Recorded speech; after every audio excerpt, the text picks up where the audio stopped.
Halo Tribuners, apa kabar? Jumpa lagi di Bincang Redaksi bareng saya Yuda Kristiawan. Dan di Studio 52 Tribun Jogja sudah hadir ya. Di sebelah saya ada Kepala Dinas Perhubungan DIY, Ibu Nimade Dwi Panti Indrayanti. Apa kabar, Bu? Alhamdulillah, sehat ya? baik, sehat. Semangat ya? Tetap semangat. Semangat. Tetap semangat, harus. Harus ya. Kayaknya semangatnya itu masih bau-bau lebaran sama libur gitu. panjang kemarin ya? Oh enggak, kalau libur panjang malah justru tidak. Tidak. Karena orang ada libur, kita kerja. Oh gitu ya? Jadi kan cuti bersamanya hilang. Curhat ini ya langsung. Curhat. Ya, memang ya bagi sebagian teman-teman yang profesinya memang mengharuskan untuk libur panjang itu tidak libur ya, salah satunya teman-teman dari Dinas Perhubungan ya Bu ya. Betul sekali. Yang harus memantau 24 jam traffic di Jogja. Dan ini kita akan ngobrol-ngobrol tentu saja yang berhubungan dengan romantisme Jogja. Ya, romantis. Yang tidak lepas dari macet. Langsung ya, macet ya. Karena di media sosial ya itu viral. Ya. Jogja dari selatan, dari utara, dari barat yang mau masuk ke sini, dari timur juga. Nah, ini tentu saja kita akan pengen tahu ini kondisinya waktu itu, terus rencana ke depan seperti apa dari teman-teman Dinas Perhubungan ya. Yang di sini sudah hadir Ibu Nimade Dwi Panti Indrayanti yang tentunya akan menguak kemarin seperti apa sih rekayasa lalu lintas dan sebagainya. Oke, langsung saja Ibu. Nah, mungkin teman-teman Tribunus juga bertanya-tanya dari kemarin. Kan kalau di Jakarta ada rekayasanya ganjil genap, one way gitu-gitu. Nah, kemarin kita anggap sukses lah ya Jogja ya, karena orang menikmati liburan ke Jogja. Alhamdulillah, ya. betul. Itu seperti apa persiapannya kemarin? Itu mungkin dikuak sedikit aja. Matur nuwun Mas Yuda. Jadi mungkin kalau bicara libur kemarin cukup spesial karena 2 tahun kan. Betul, pada libur nggak mudik, nggak melakukan perjalanan, mungkin bisa melakukan perjalanan dengan batasan-batasan tertentu. Dan kemarin luar biasa, tapi alhamdulillah karena persiapannya cukup matang, jadi koordinasi antara pusat dan daerah, dan di daerah sendiri dengan cukup bagus, baik di Dishub maupun di instansi yang terkait begitu. Jadi walaupun mungkin kondisi-kondisi macet, iya memang macet. Lah suplai jalan, kapasitas jalan kita ya memang segitu. Betul. Nah, di shock. Sekian banyak orang gitu, banyak kendaraan. Jadi hitungan kami kan posko itu dari tanggal 25 April sampai tanggal 10 Mei. Itu rekapan dari kendaraan yang masuk itu sudah dianggap 1.300.000, 1.400.000. 1 jutaan 300. Ya, itu. Jadi masuk keluar ya. Nanti ada selisih, kok udah ada selisih karena memang waktu itu kami memantaunya dari 4 titik di luar. Jadi mungkin saja kemudian masyarakat masuk, dia keluarnya dia pakai jalan alternatif. Jadi nggak tertangkap oleh kamera kami. Terus terang kami kan terbatas ya. Petugas kami itu sangat-sangat terbatas. Ada di posko, ada di terminal, ada di sini. Kemudian stasiun, kalau kami harus menjaga semua titik dan menghitung agak susah. Kami kemudian mengoptimalkan, ini sebenarnya satu inovasi kami terbaru, kita sudah coba di Natal tahun baru yang kemarin. Kami pakai teknologi. Jadi kami pakai teknologi di simpang-simpang masuk DIY itu kami pasang alat yang bisa kemudian menghitung baik dari jumlah maupun jenis kendaraan. Ada jenisnya juga? Ada jenisnya. Jadi misalnya bus, kemudian kendaraan bermotor, misalnya kendaraan roda 4, itu bisa terbaca semua. Termasuk kemudian panjang antrian dan kepadatan. Jadi ini sangat membantu. Jadi ketika kita bicara di simpang, kita sudah membatasi nih. Kalau antrian sekian meter ini, kita lihat siklusnya. Siklusnya tidak akan mungkin sama dengan siklus normal. Jadi kita lihat setiap masing-masing lengan simpang itu sejauh mana. Kalau seimbang ya udah nggak bisa kita apa-apain. Tapi kalau tidak seimbang, misalnya ada satu lengan yang sangat panjang, satu lengan akan kita seimbangkan. Kita akan sweep. Kemudian berkaitan dengan manajemen dan rekayasa, sejauh ini memang kemarin juga sebelum Lebaran atau sebelum Ramadan itu ada kejadian juga kan, ada bus pariwisata yang kejadian di Bantul itu juga menjadi catatan penting bagi kami karena libur jalurnya. Nah, itu wisata. Libur kita ini bukan cuma persoalan Lebaran mau mudik saja, tapi mereka juga berwisata setelah Lebaran. Itu juga kita perlu waspadai sehingga apa? Awal itu kita sudah woro-woro begini, kendaraan-kendaraan baik akap, bus pariwisata, AKDP itu harus ramcek, harus semua dicek. Iya, dicek. Ini kan persoalannya kan sekarang begini, kami kan ini nih ya, kasih informasi, kasih sosialisasi, ya sudah. Ya. Sekarang kan tinggal masyarakatnya, masyarakatnya bagaimana gitu. Harus aware lah. Iya, dia mau nggak. Ini temuan nanti, ini sesuatu ini ya. Jadi kami tuh sudah berapa bulan yang lalu sudah menyampaikan, oke, kalian boleh jalan, boleh begini, tolong dicek sebelum sebelum melakukan perjalanan, karena yang kalian angkat itu, yang kayak angkut itu adalah nyawa gitu. Dia harus dijaga seperti itu gitu. Jadi kami juga nanti memberikan informasi selain kemudian daerah rawan kecelakaan, jalur alternatif, kemudian ruas-ruas jalan yang rawan kemacetan. Jadi apa yang harus kemudian kita lakukan? Pasang rambu, pasang peringatan, informasi sosmed, termasuk tadi yang disampaikan apa saja. Kemudian ruas-ruas yang kemudian banyak masuk. Nah, ini kita barrier aja kita barrier. Langsung ya. Ya. Untuk batasi kayak ganjil genap sih tidak gitu ya. Jadi kita cuman batasin arus itu tidak terlalu banyak yang motong-motong. Karena itu crowded nanti. Jadi itu kita terapkan di Tempel, kita terapkan di Piungan juga, di pantai selatan itu juga. Jadi kita melihat kondisi dari strategi ini juga sukses untuk kemarin libur long weekend ya. Kemarin ada tanggal merah. Ya, tanggal merah kami agak istirahat sedikit lah. Kami tidak terlalu istirahat sedikit ya. Agak istirahat. Jadi paling kami terus terang sudah tepar semua teman. Jadi kalau ada tanggal merah long weekend tuh malah parno gitu ya. Udah orang lain senang kita lah. Tapi kami juga melihat memang keterbatasan SDM kami, jadi kami tidak bisa long weekend, terus kalau kami support di sana. Jadi mungkin petugas-petugas yang memang kita sudah jadwalkan atau kita sudah fungsikan di sana, kita tempatkan. Tetapi berbeda ketika kita bicara libur Lebaran sama Natal dan Tahun Baru. Itu spesifik. Kami sudah punya program itu. Semua teman-teman dinas perhubungan tidak pandang bulu eselon 2, eselon 3, eselon 4 staf semua harus masuk ke lapangan, harus giliran jaga, harus patroli, harus sekian. Nah, ini berbeda dengan hari-hari libur yang tanggal merah tertentu itu. Tapi alhamdulillah, jadi respon masyarakat itu istilah kata itu ini sudah berjalan dengan walaupun macet, kita nikmati. Sepanjang macet itu tidak macet stuck. Betul. Dia karena memang macet lampu merah kadang cuma ya. Kadang kan antrian. Saya kemarin juga kan mutar saya terus di Prambanan itu. Udah katanya kan crowded kelihatannya, tapi saya lihat satu kali lampu hijau dilepas langsung semua. Ini itu mengatur dari siklusnya. Jadi alhamdulillah semuanya berjalan dengan lancar. Cuman ini saya juga tidak akan bicara bye-bye aja ya. Jadi saya juga ada teman-teman yang kemudian menyampaikan, aduh ini memang dari sisi jenis kendaraan itu yang paling banyak prosentase adalah roda 2.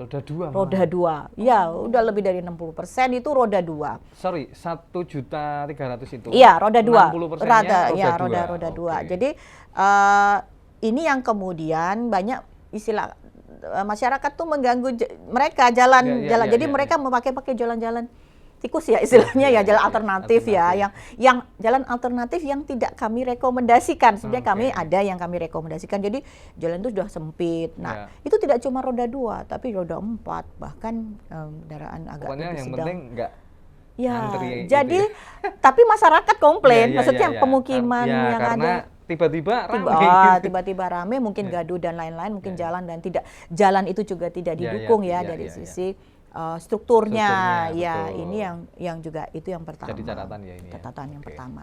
Yang kedua, ini kan saya juga kontrol di terminal. Jadi kami juga berharap orang pulang mudik dan itu pakai angkutan umum. Nah, persoalannya tuh gitu ada kebijakan one way di sana. Macet lah. Bis itu nggak bisa masuk tepat waktu terminal. Jadi banyak yang hari Sabtu tanggal berapa ya? Yang setelah Lebaran itu 150 penumpang tidak terangkut. 150 penumpang. Di Giwangan berarti ya? Tidak. Oh, tidak. Tidak di apa di pool gitu ya? Saya kan kami dari provinsi itu kan memantaunya di terminal tipe B. Okay. Jadi kami punya kewenangan itu ada di Jombor dan di Wates. Ya. Jadi itu. Jadi kami jadi saya tapi alhamdulillah ya mereka paham, mereka memahami, mengerti begitu memang kondisinya seperti ini. Jadi yang harusnya mereka berangkat siang bis itu baru datang malam. Dan drivernya sudah nyerah, kan nggak mungkin dia berangkat lagi. Di sini juga ada yang ngalami, Bu. Oh gitu. Salah satu krunya ya. Iya, dia tidak bisa pulang. Itu 2 hari naik bis ya. Iya. Jadi kasihan ya. Di Merak Bakauni ya. Iya. Luar biasa. Iya, gitu ya. Itu yang kedua. Yang ketiga ini temuan lagi. Jadi kami sempat ketik ramcek. Ramcek saya bilang kondisi kendaraan.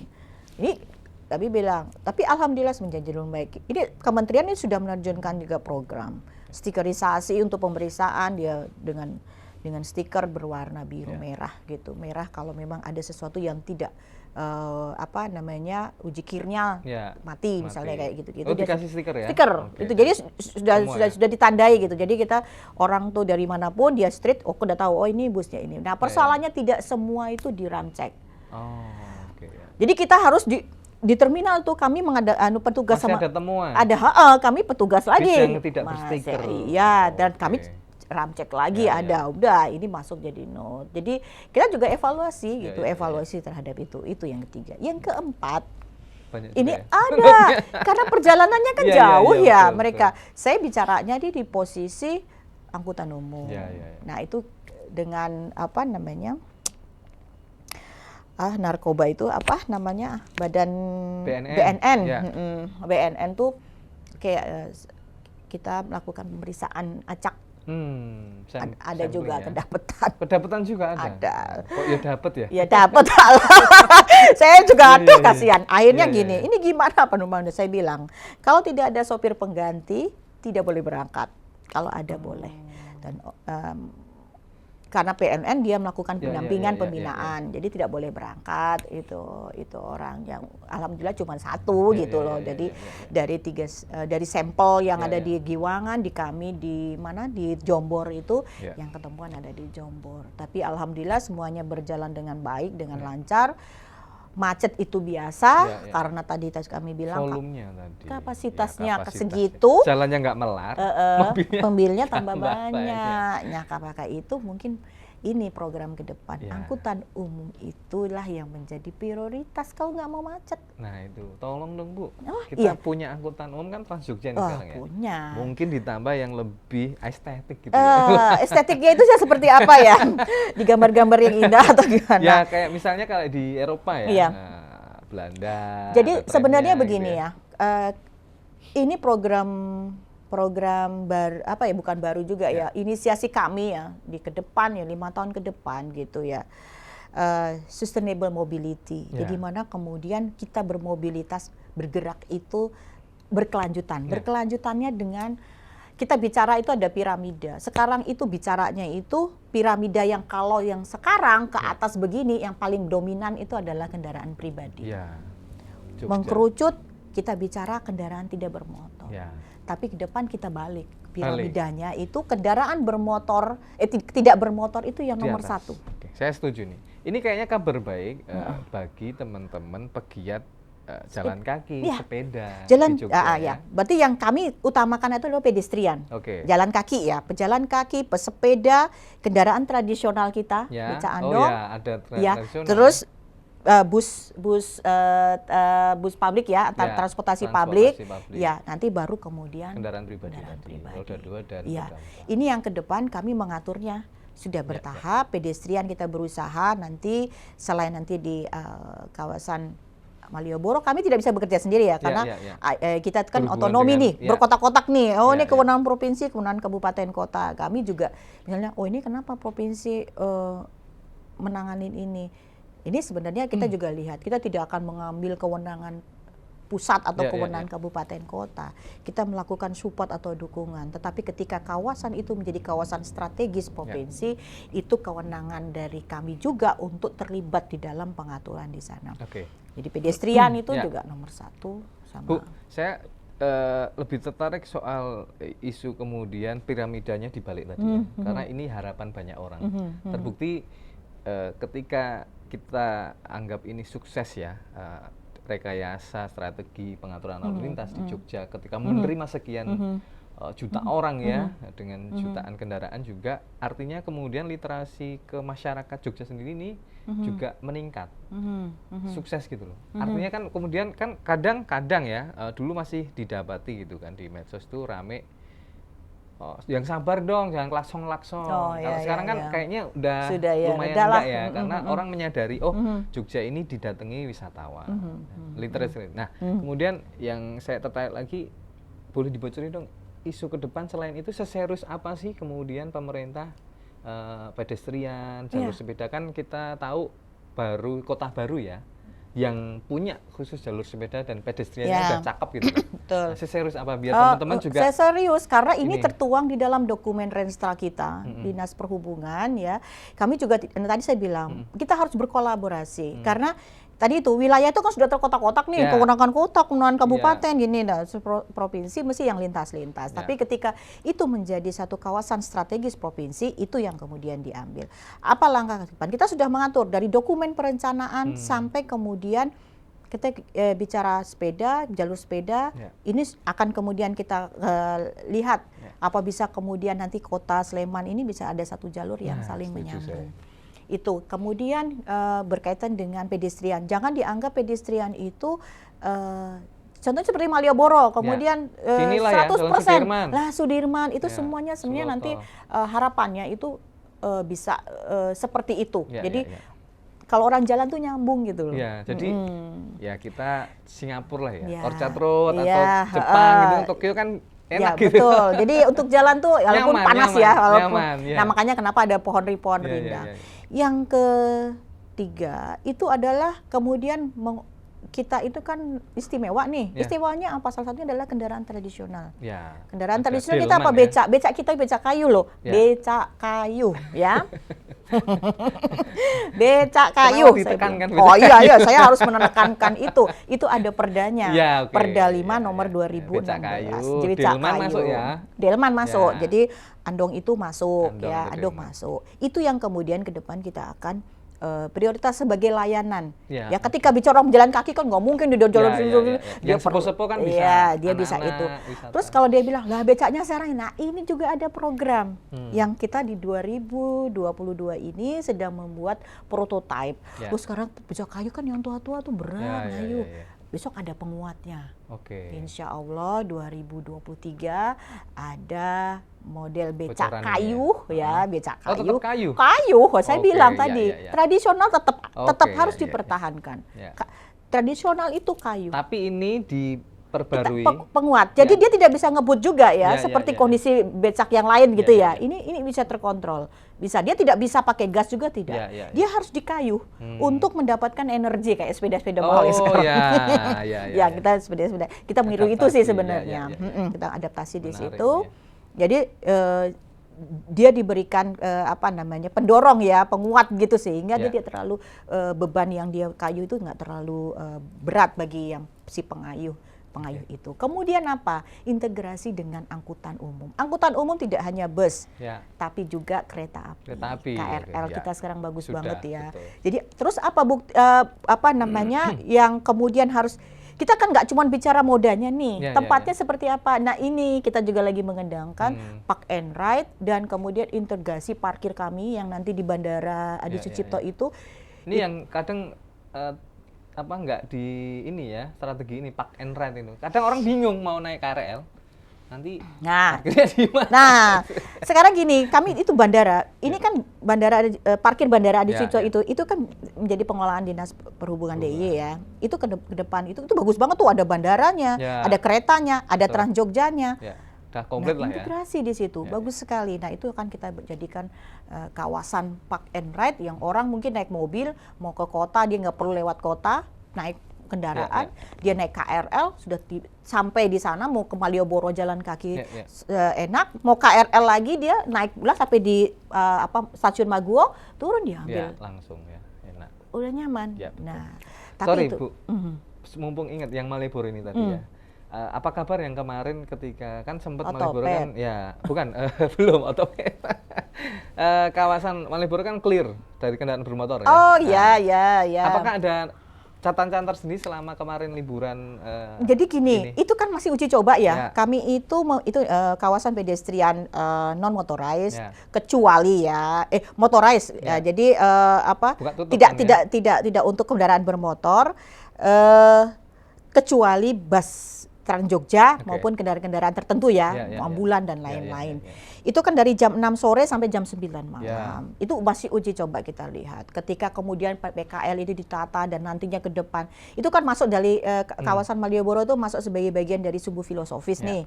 Sudah diajukan ke sebagai kawasan heritage ya. Jadi ini yang sebenarnya juga kita perlu, apalagi PKL sudah ditata, semua ditata. Ini mungkin ke depan bisa di-extend lagi waktunya. Tapi selama ini udah running well ya? Oh baik ya baik. Cuman memang begini ya, kalau misal ada yang dikit-dikit, ada ini yang mungkin kita perlu sesuaikan juga. Kayak kemarin bludak. Sekarang gini, kenapa orang harus masuk Malioboro dengan kendaraan bermotor? Pertanyaannya begitu. Pertanyaan gini, loh dulu apakah di situ juga boleh parkir? Tidak boleh. Sirip itu dibuka, sirip nggak ditutup. Dia bisanya memang lewat sirip. Cuman sekarang gini, kalau itu ditutup kendaraan bermotor tidak boleh lewat, sirip itu kan bisa ulang-alik gini.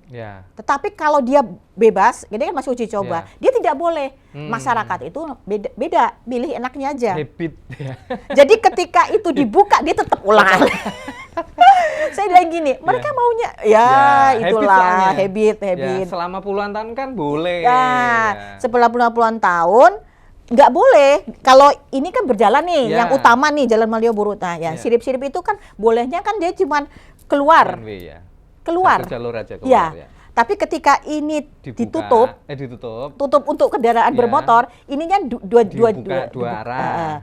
Tapi sekarangnya tetap aja. Akhirnya mereka cari untungnya. Ketika ini boleh kendaraan bermotor tetap dua arah, harusnya satu arah. Oh iya.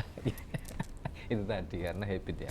Filternya padahal udah kita kan ya memang edukasi itu penting, informasi ini termasuk hari ini ya. Jadi kondisi ini saya juga perlu menyampaikan bagaimana sinergitas. Nggak bisa pemerintah itu sendiri. Kalau bilang gini, ini kenapa macet? Ayo dong bareng-bareng. Ya kita. Iya. Yang komennya juga kita. Iya. Loh, sekarang yang kamu naik kendaraan bermotor, maksudnya kendaraan pribadi, kecuali yang komen Trans Jogja. Saya itu jalan kaki.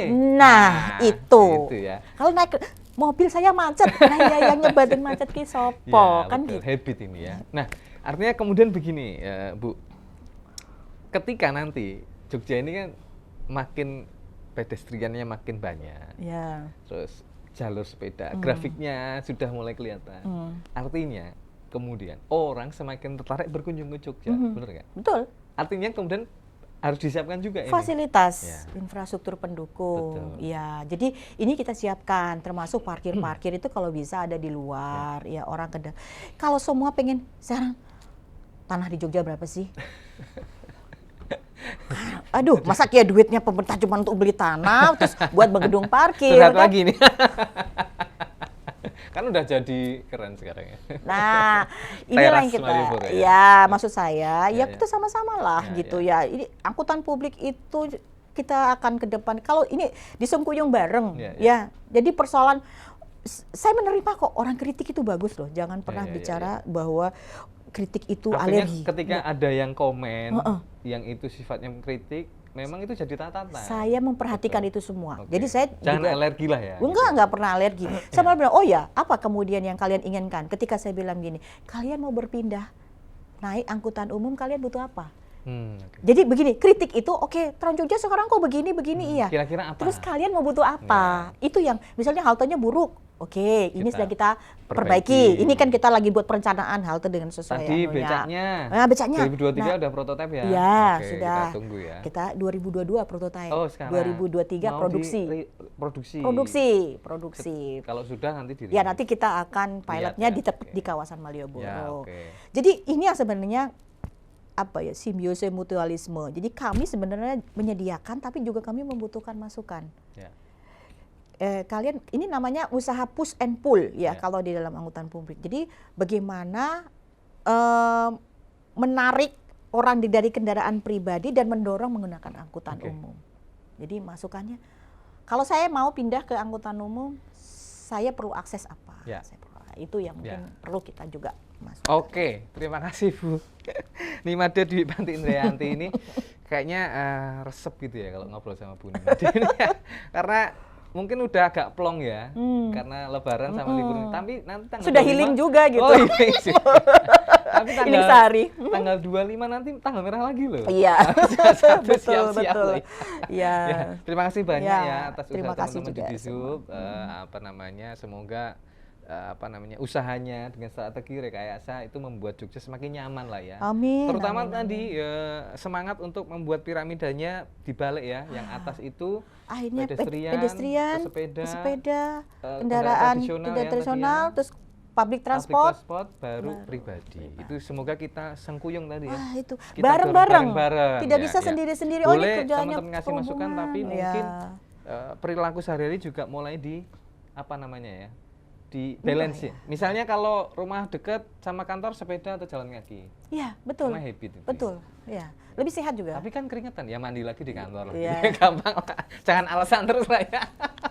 Udaranya panas Jogja. Oke ya. Gimana jadi terima kasih Bu. Sama-sama. Semoga ini juga jadi catatan bersama ya. Iya. Untuk menjadikan Jogja lebih baik lagi. Betul. Amin. Lebih nyaman lagi. Amin. Dan kita bersyukur sekarang pemerintah juga mulai membuka kanal-kanal publik yang lebih presentasinya lebih meskipun tetap protokol kesehatan. Untuk menjadi lebih baik itu tidak instan. Betul, ada prosesnya. Itu proses. Ya, terima kasih Bu Nimade, kita akan sambung lagi ya next time ya. Mungkin kalau prototipenya sudah jadi kita akan menjadi bagian. Ya. Betul, ya. Terima kasih, sehat selalu. Amin. Selamat bertugas kembali. Ya, terima kasih. Oke, teman-teman, itu tadi bincang redaksi bareng Kepala Dinas Perhubungan Daerah Istimewa Yogyakarta, Ibu Nimade. Dan kita berdoa bersama dan kita sengkuyung itu artinya dukung bersama program-program terbaik dari pemerintah untuk kita juga nantinya. Semoga Jogja bisa lebih nyaman. Terima kasih, saya Yuda Kristiawan undur diri. Sampai jumpa di bincang redaksi selanjutnya. Matur suwun.